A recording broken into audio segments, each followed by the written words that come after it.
Welcome to Washington Focused. I'm your host, Spencer Pauly, the Western Washington reporter for the Center Square. And with me today is our Eastern Washington reporter, Tim Klauser. Today we're talking about his recent story on Spokane leaving its conservative city council members out of the loop on the city's homelessness strategy here. Tim, let's start off first. Can you just tell me what Spokane Mayor Lisa Brown unveiled last week?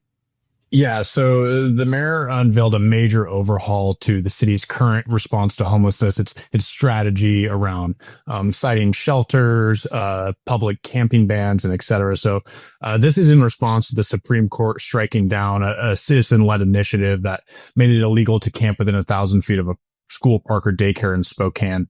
The Supreme Court struck this law down the other week, but didn't rule so much on the merits of the law, just that it was outside of the initiative process, outside the scope of the initiative process. So the city council tried to restore it, put it off, and in the meantime, the mayor unveiled these three ordinances. Now, there's a lot of details to them, so I won't get into each one.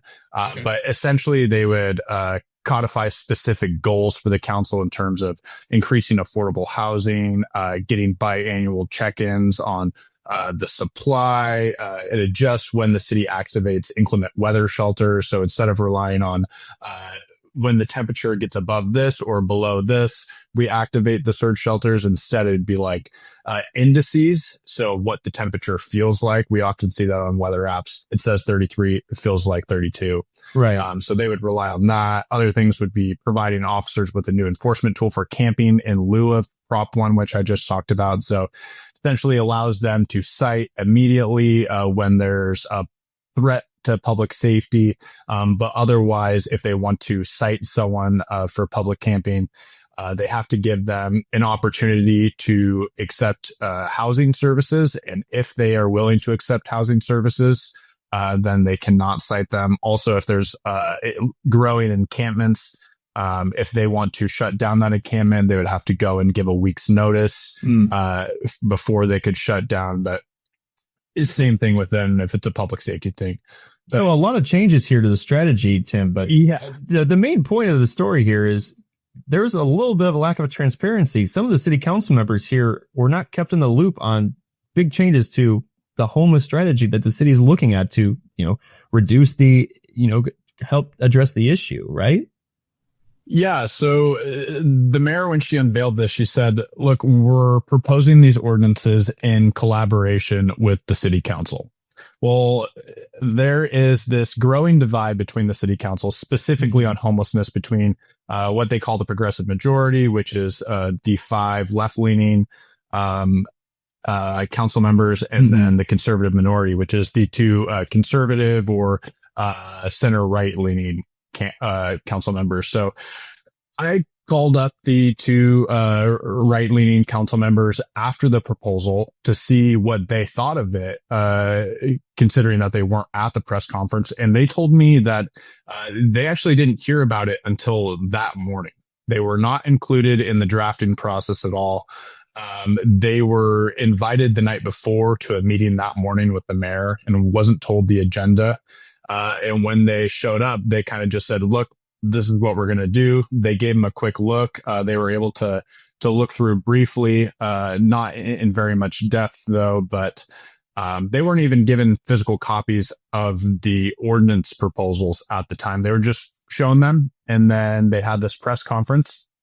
And I called them afterwards and they had told me that. And they said, actually, the day before she unveiled them last Thursday. So last Wednesday, the mayor held a private press conference with the Spokesman Review and other local print outlets. And not you? Were you invited? No, the Center Square was not invited. But it's interesting that, the city would hold this meeting with print media so they could ask questions in advance. Meanwhile, the 2 conservative city council members had no idea that this proposal was going to even come out the next day. I actually reached out to one of the members on the majority and they sent me copies of each ordinance, and I got those copies before the conservative council members even did. So I forwarded those to them. I'm sure they would have gotten them within the next few hours of that, but sure, didn't know about it the day before the media knew. kind of was just thrown at them, and then I had to be the one to send them the ordinances. But I found that quite interesting. Yeah. So, yeah. Oh, that's Tim. That's playing a kind of a direct role in there in communication between council members. You never really want to do that. That's I feel like that's alarming to show that there's not like bipartisanship in the Spokane City Council here. Now with this is between Councilmember Bingle and Cathcart, who were the ones that were out of the loop, correct? And so they expressed frustration about the lack of transparency. And so, Tim, in your view, I mean, how does this situation reflect broader dynamics in Spokane's political communication or its governance? I mean, it kind of just builds on the growing trend between the majority and the minority. I mean, last summer, the minority put forth several proposals to reaffirm their current enforcement strategies with public camping and citing ordinances, and those were all shot down by the majority. They said we were going to have these community roundtables, see what they want. The roundtables pretty much overwhelmingly said we want these things that they were proposing. So there's this constant back and forth, and I don't think how this played out with me giving them the ordinances with this sort of private press conference the day before, I don't think that does anything to help the situation. Right. I do think that the city council has spent a ton of time on the topic of homelessness over the past year plus. And a lot of that is just not having a very well-rounded strategy. We have a tool here, but and there's also Tim, there's also like a huge division on homelessness, right? That's what I'm kind of speaking to, is that once they get a more well-rounded strategy forward, I can understand the minority's hangups and how this played out last week. But I think once they're able to get these ordinances through to a vote, and come to a consensus on it, or at least get them passed, that they'll be able to move forward. I don't think that's going to solve all their issues, but I do think it'll ease some of the divide between the majority and the minority. And Councilmember Paul Dillon, who provided me the ordinances, he kind of said the same thing. Okay, good to know. But what are the core differences and priorities, between the majority and the minority on the issue of homelessness? Is it a housing first approach versus, a treatment first approach? I know that's a huge divide we see in strategies for homelessness, at least in Western Washington. Is that what the base difference is here on homelessness between the two sides?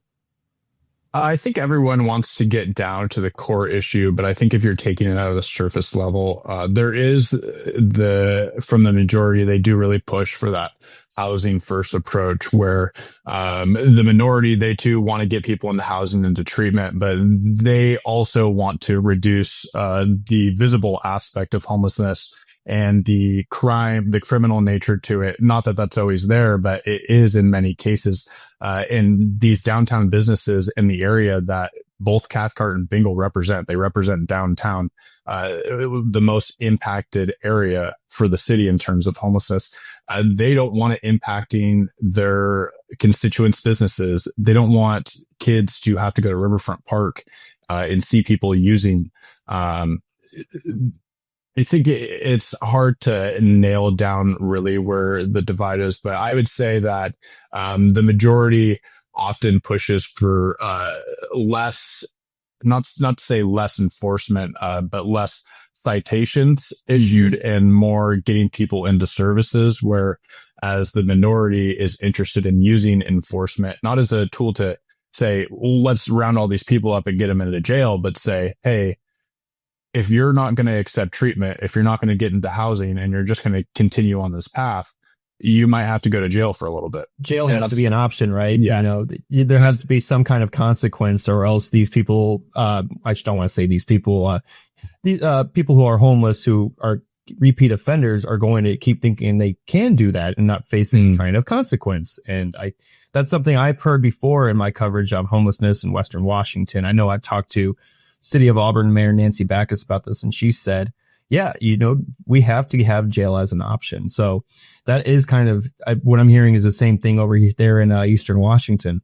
Yeah, I think it's important to note, though, that I don't know if this is the case for other municipalities and jurisdictions, but in the city of Spokane, you can't cite someone for homelessness and take them to jail. That's not how it works in the city, unless it's there's other charges involved. But if it's a citation for public camping, then that's a cite and release situation. Mm-hmm. So they want to get rid of the recidivism. They want to get people into housing and stuff, but they also want to help the constituents that aren't using drugs and that are housed. Trying to find that balance there. Now, Tim, real quick, you noted that the administration was still making changes to the ordinance, even after the announcement. How unusual is it for a city to unveil proposals that are still kind of in a flux? And, what does this suggest about the planning process? Well, I guess you could say that there could have been better coordination in the rollout of these and the communication with every council member. But yeah, the minority told me that they were informed after the press conference last week where they were all unveiled that the majority or the administration was holding off on sending them copies because they wanted to make a few more tweaks in the language. Mm-hmm. Now, I don't know if they were in the process of doing that during the press conference or what, but it is notable in saying that yesterday on Monday, when these ordinances reached committee for formal introduction to the council, they proposed a fourth ordinance. That ordinance would be targeting aggressive solicitors, and that's in lieu of two laws that would be repealed under the mayor's overhaul, and that's the sit and lie law and pedestrian interference laws, which the police largely use to cite instances of homelessness currently. That just seems like it gets confusing there, I noted in your story that these proposals would also repeal Spokane's quote unquote sit and lie law and the pedestrian interference law, which seems to be a contentious point in the city. Why do you think these specific policies are such a flashpoint for the council? Well, the majority and some providers in the community, they would argue that these laws criminalize homelessness. They allow police to go and say, if you are within this area doing this activity, generally loitering, then they can cite you. It wouldn't be public camping, but in sit and lie, it would be being in this part of town, loitering when you're not supposed to, generally when businesses are open. Pedestrian interference is when you're interfering with, I believe, pedestrian or vehicular traffic. I think it has to be within, I want to say 30 to 36 inches. So they generally do the same thing, but it's a lot easier for police to cite under pedestrian interference. There was an argument that police weren't really citing for sit and lie at all the last few months, and they were mainly relying on pedestrian interference. But one of the mayor's ordinances around unlawful camping, it would have repealed both of these.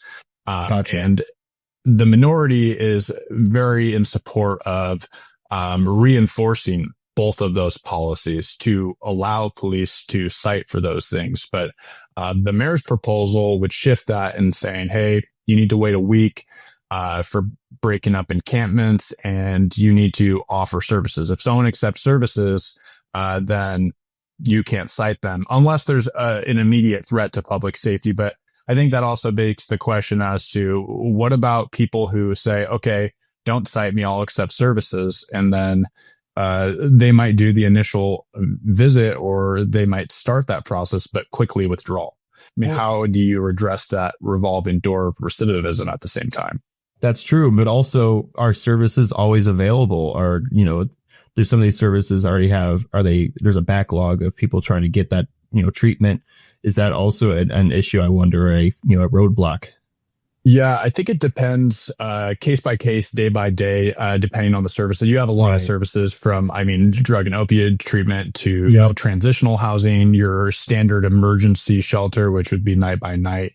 You have people coming and going from those shelters every day. So the bed, one day there might be 5 beds available. There might be no beds available for a week. But I did hear from a medical professional in the community just recently that they routinely have to turn people down for services just because there's not enough to offer. That's not to say that there's always not enough, but there is hangups at times where people might want to accept services and can't get into them. Right. So, Tim, final question I'll ask you here is, what's the next development you're watching for in the story? And, how do you expect the council's discussions to unfold in the coming weeks on this? Yeah. So, I mean, I mentioned it before. All these ordinances reached the committee, one of the city council's committees on Monday. So they were formally introduced. There was a few other ordinances relating to homelessness that kind of do the same thing as some of these that were already introduced. One specifically by Cathcart that could potentially get a vote in the coming weeks. So we also have to watch what happens with those. I mean, if the majority is mainly in support of the administration's overhaul, they could easily defer Cathcart's ordinance indefinitely. But over the next, I would say probably 3 weeks to a month or two, we'll start to see these make their way into the city council's agenda for a first reading, a second reading, and a final vote. But I think we should expect some changes in language, potentially on all of them. I can't say really to what that might be. Councilmember Paul Dillon, he's on the majority.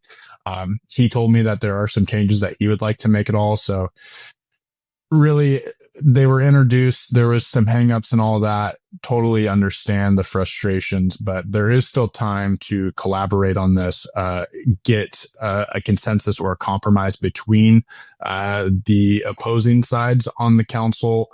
But really, the majority can do what they want here because they have the votes. I see. Well, Tim, I know you'll keep an eye on this and continue the coverage. I'm looking forward to seeing what happens with it. But thanks for joining Washington Focus. And for listeners and watchers, we'll see you next week.